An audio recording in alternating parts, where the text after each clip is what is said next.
morning, my dear student. How are you? I hope you are well here.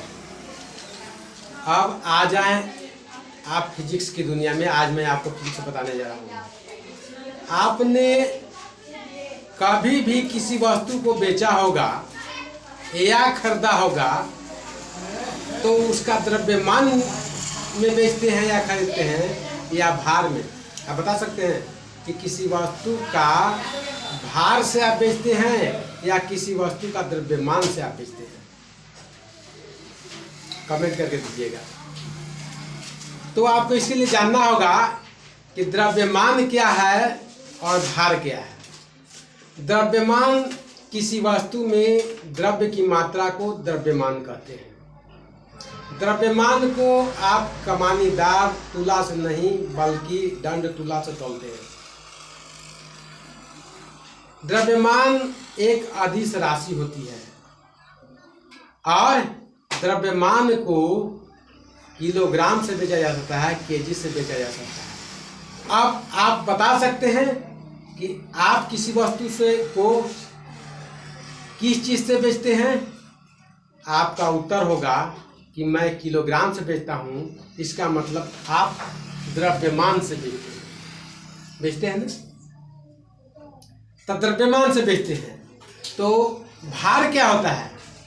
आप भारी हैं या हल्का? आप अनुभव करते हैं कि बहुत भारी हैं। कितना भारी हैं? काहे भारी हैं? आपका भार पृथ्वी पर कितना है? अब आप चंद्रमा पर चले जाएंगे तो आपका भार कितना हो जाएगा?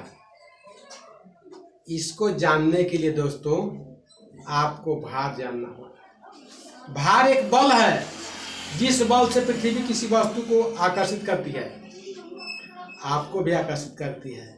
इसलिए भार का मान द्रव्यमान गुना त्वरण होता है।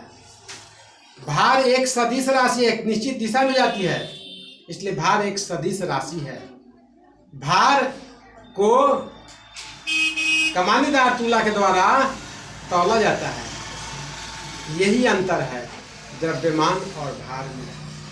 इसी को हमने यहाँ देखिए स्पष्ट लिख दिया है कि द्रव्यमान और भार में क्या अंतर है। यह उसका परिभाषा हो जाता है, यह इसका परिभाषा हो जाता है, और जो अभी मैंने बताया सारे चीज लिखा हुआ है। अब आप सोचते होंगे कि भार पृथ्वी पर कितना होता है और चंद्रमा पर कितना होता है। आपका भार पृथ्वी के भार का 6ठा भाग चंद्रमा पर होता है।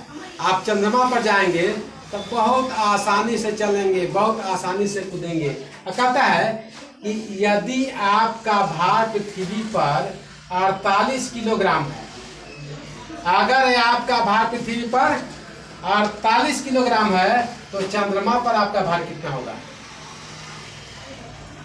सोचने की बात है कि अगर पृथ्वी पर आपका भार 48 किलोग्राम है तो चंद्रमा पर आपका भार कितना होगा? ध्यान देंगे, चंद्रमा पर किसी वस्तु का भार पृथ्वी का भार का 6ठा भाग होता है।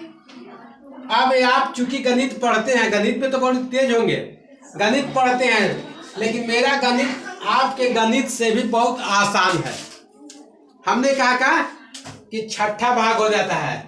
आपका वजन है 48 किलोग्राम, अब बट्टा 6 कितना होगा? 6 बटे 48 यानी 8 किलोग्राम। आप बताइए, आप 48 किलोग्राम के हैं तो यहाँ दौड़ते हैं तो चंद्रमा पर जाइएगा तो आप उड़िएगा ना, इसलिए चंद्रमा पर आना ठीक है ना। आप सोच के कहिएगा, अपने मित्रों के बीच भी बतियाइएगा कि भार हम लोग को कम है, हम लोग चंद्रमा पर भी चलें, सैर करें, अपने दोस्तों में बांटें और शेयर करें। Thank you.